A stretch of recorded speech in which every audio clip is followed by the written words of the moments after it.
கர்த்தருடைய பரிசுத்தமான நாம மகிமைப்படுவதாக. ஆசீர்வாதமான ஒரு நல்ல காலவேளையிலேயும் கர்த்தருடைய வார்த்தையினால் உங்களை சந்திப்பதில் மிகுந்த சந்தோஷம். கிருபையாய் கர்த்தர் தந்த நாளுக்காக கர்த்தருக்கு நன்றி பலிகளை செலுத்துவோம். இந்த நாளிலே கர்த்தரோடும் கர்த்தருடைய வார்த்தையோடும் சேர்ந்து பயணிப்போம். அது நமக்கு ஆசீர்வாதமாயிருக்கும். இந்த நாளின் காலை தியானத்திற்காக 2 நாளாகமும் 13ஆம் அதிகாரம் அதனுடைய 18வது வசனத்தை வாசிக்கிறேன். அப்படியே இஸ்ரவேல் புத்திரர் அக்காலத்தில் தாழ்த்தப்பட்டார்கள். யூதா புத்திரரோ தங்கள் பிதாக்களின் தேவனாகிய கர்த்தரை சார்ந்து கொண்டதினால் மேற்கொண்டார்கள். யூதா புத்திரரோ தங்கள் பிதாக்களின் தேவனாகிய கர்த்தரை சார்ந்து கொண்டதினால் மேற்கொண்டார்கள். அருமையான கர்த்தருடைய பிள்ளைகளே, இஸ்ரவேல் கோத்திரத்தை நீங்கள் பாருங்கள். 12 கோத்திரங்களாயிருந்தவர்கள் 2 பகுதியாய் பிரிகிறார்கள். ஒன்று இஸ்ரவேலர், இன்னொன்று யூதா. யூதாவுக்கும் இஸ்ரவேலுக்கும் இடையே பிளவு உண்டாகி ஒருவருக்கு ஒருவர் யுத்தம் பண்ணக்கூடிய நிலைக்கு இங்கே வந்துவிட்டார்கள்.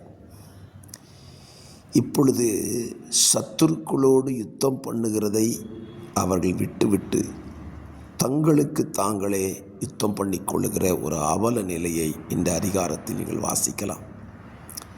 இன்றைக்கும் தேவ ஜனங்கள் மத்தியிலே பிசாசு இதைத்தான் செய்து கொண்டிருக்கிறான்.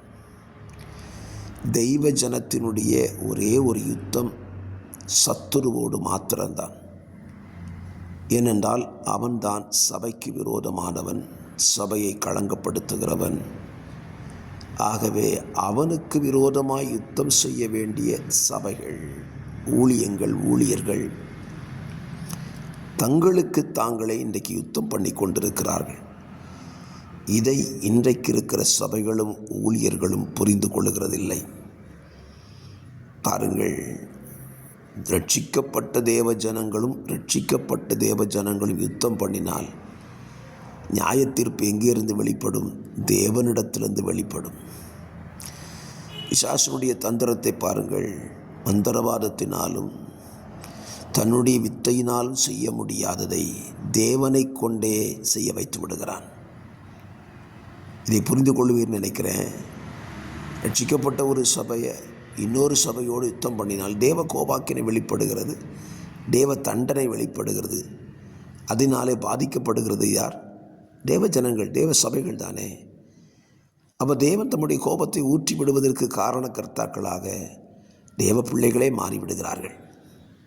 ஆகவே இந்த வசனத்தில் ஒன்றை புரிந்து கொள்ளுங்கள். பாருங்கள், தேவ ஜனங்களோடு யுத்தம் பண்ணதுனால ஒரு கூட்டம் 5 லட்சம் பேரை இழக்கிறது, ஒரு கூட்டம் ஜெயிக்கிறது. ஒரு கூட்டம் ஜெயிப்பதற்கான காரணம் என்ன?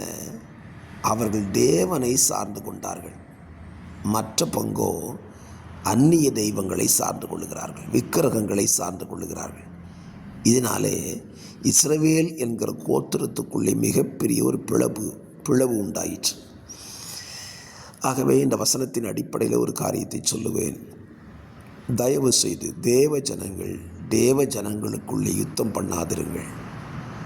ஒரு சபையை நடத்துகிற ஒரு ஊழியர் இன்னொரு சபை நடத்துகிற ஊழியரோடு யுத்தம் பண்ணாதிருங்கள். உங்கள் யுத்தம் எல்லாமே சபையை எதிர்க்கிற சத்துருவோடு யுத்தம் பண்ணுங்கள். அப்பொழுது தேவன் உண்டாக்கின சபை வளர்ந்து பெருகும். மாறாக ஒரு ஊழியர் செய்கிற ஊழியத்துக்கு விரோதமாய் ஊழியக்காரர்களே எழும்பினீர்களானால் தேவனுடைய நியாயத்தீர்ப்புக்கு நாம் தப்பித்து கொள்ள முடியாது. இங்கே அபியாம் என்கிற ராஜா தெய்வத்தை அவன் சார்ந்து கொண்டு யுத்தம் பண்ணினான். யுத்தம் பண்ணினது தவறு, அதற்கான காரணம் சொல்லிவிட்டேன். ஆகிலும் அவனோடு யுத்தத்துக்கு வந்தவர்களோடு தேவனை சார்ந்து கொண்டதினாலே தேவன் அவனுக்கு ஜெயத்தை கொடுத்தார்.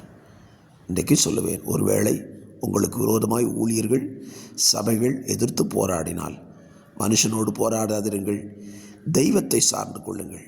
தேவனை நீங்கள் சார்ந்து கொண்டால் ஜெயம் உங்களுக்கு தான், வெற்றி உங்களுக்கு தான். தகப்பனே, இந்த வார்த்தையின்படி செய்ய எங்களுக்கு கிருபை தாரும். வார்த்தையை கேட்கிற பிள்ளைகளை ஆசீர்வதியும். ஆமென்.